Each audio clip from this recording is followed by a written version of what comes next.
Hello internet, and today is going to be a book haul, the last book haul that I did in 2017. It feels so good to be done with that year. We have a new year now, but I gotta tell you about all the new books I bought in the old year. So this was a very small book haul. I didn't really have a chance, and I didn't really find many books that I liked at the bookstore, so I'm blaming it on the bookstore and not on my capabilities to spend money, because I'm really good at spending money at the bookstore. This bookstore just didn't have all the books that I wanted. However, it did have plenty of the books that I needed to complete some of my collection, so I was really excited. So let's get started. The first book I'm going to talk about actually isn't a new book, but was a book that I lost and then my sister found and now is back in my possession, and that is He Turned Nimble and His Fantastic Eyes by Jonathan Oxletler. But this was a book that I had lost a couple breaks ago. I went to go home, visited my family, took this book because I was reading it at the time, and then I got back to my dorm room and I was like, oh my gosh, I can't find this book. And I complained about it in my Insta stories, and I just thought I'd have to rebuy it. And it turns out that I just had left it at home, which is surprisingly enough that anyone found it, because everything gets lost in that house. I'm pretty sure there's a black hole there and it just eats everything. One time I lost a library book in the house, and then we didn't find it until like 3 months later, even though I left it on a coffee table, was gone for only like a couple hours, came back, and it had disappeared forever. So I'm really happy that this book was found and returned to me so I can finally finish it, because I was really invested. So I'm counting it in my book haul, even though it's technically not a new book to appear on my shelves. The first official book that I bought new for my last book haul was Empire Storms by Sarah J. Maas. This is a Throne of Glass novel. This is the final novel, and then after that comes Tower of Dawn, but I don't think Tower of Dawn follows the story of Selena. I don't know. Anyway, it's the last one with a female on the cover, therefore it's the last book I'm buying in this series, simply because I like uniformity, which is why I bought this book, because technically I already owned this book. And it was one of the reasons why my brother called me an idiot, because I owned the book, but then was spending $10 to rebuy the book. But I had a very good reason. So I'm that person who likes my editions to be matching. You probably had figured that out, because I mention it more often than not.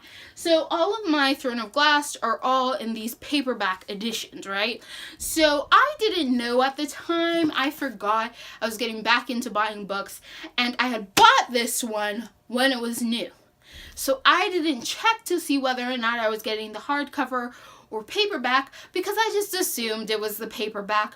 No, because publishers don't make paperbacks and hardbacks available at the same time. So I got this hardback. I was kind of surprised. I wasn't like mad or anything at the time. I was just like, oh, whatever. And then I was like, oh my gosh, here we go. Now it's all matching. Throne of Glass for me is like the selection for other people, where people read the selection and they're like, this is a god-awful book, it's horrible, but you can't help but love it. And for me, Throne of Glass is that. I just like learning about assassins who don't kill anyone in their first book, and I like these covers, okay? I just like writing that is not up to everyone's standard, and stories that are quite devolving in nature. So I'm quite happy to finally have a copy that matches all my other copies. So now I have my own complete series, because I refuse to buy the last book that doesn't look anything like the other books. I'm sorry, it doesn't match. Therefore, I refuse to own it. It's that simple. The next book that I bought is one that I read as soon as I got it because I was so ecstatic that I found this at a good price, and that is Scythe by Neil Shusterman. I have been looking at this book since it was first released last year, I guess, and I finally found this copy. It was like $7. I was so happy. I was like, yes! And I read it, and I absolutely loved it, and I can't wait to read the second book, except the second book was only provided in hardback, and I happen to have this paperback, and now I'm really like on the fence because I'm like, oh, I want to buy it because I just read this one, so if I read the next one right now, I have no chance of forgetting anything. I'm still really hyped, and the book's out now, so I can finally read Thunderhead, continue with the series. But then that'd mean purchasing a hardcover copy only to later purchase a paperback copy because I really like this paperback. So I'm kind of on the fence, but the book was good. This is about a world where everyone's basically immortal because once you die, you can just be revived, brought back to life. So there are people put in place, a whole organization of sort of Reaper type people called Scythe, and their duty is to go and kill people, and if they kill a person, that death is permanent. There's no coming back from that. And it's all full of corruption, and then these two kids competing to become a Scythe because their lives depend on it. And it is just a really fantastic read, and I really like this paperback. It's like floppy, which is always a plus, and it has, I don't know how to describe it, it's like kind of like cardstock, and it's raised, and it feels intriguing, and it's not glossy, and those are all things that I really like when it comes to a book.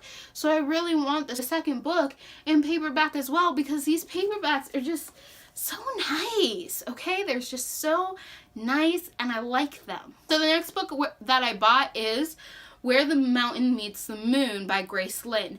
I bought this book because I had previously bought a companion type novel to it, which was The Starry River of the Sky.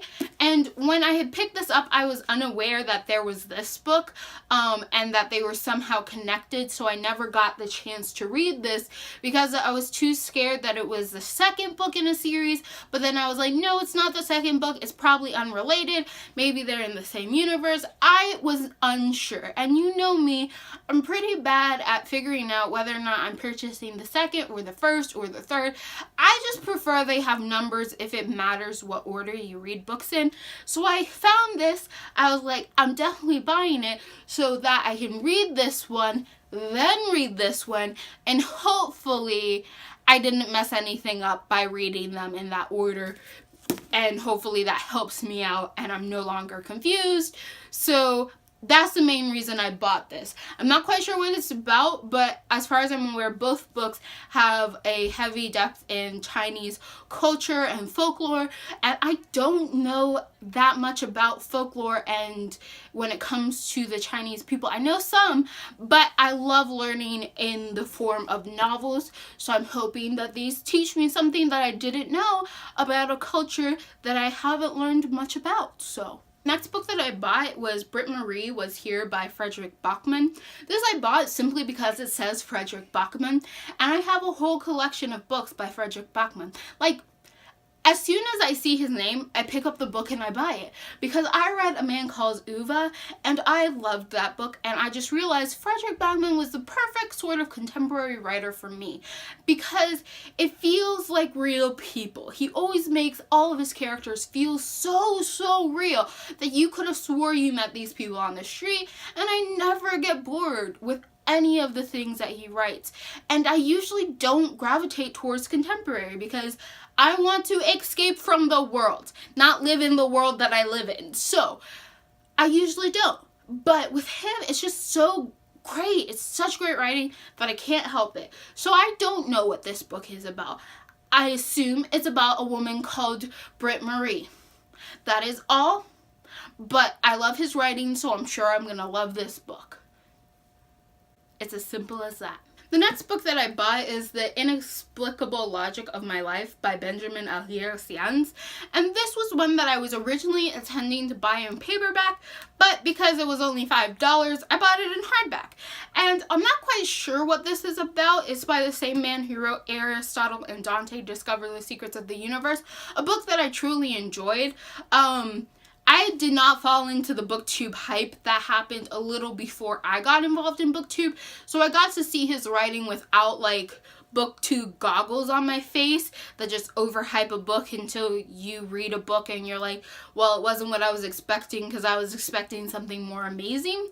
So I bought this book because I like that book and I like his writing and I like that he writes about the Mexican American family and seeing something that is so similar to what I've experienced, like not the exact same, but like seeing a culture that I'm familiar with that I don't see enough of in literature and having it in a book where I can read and consume.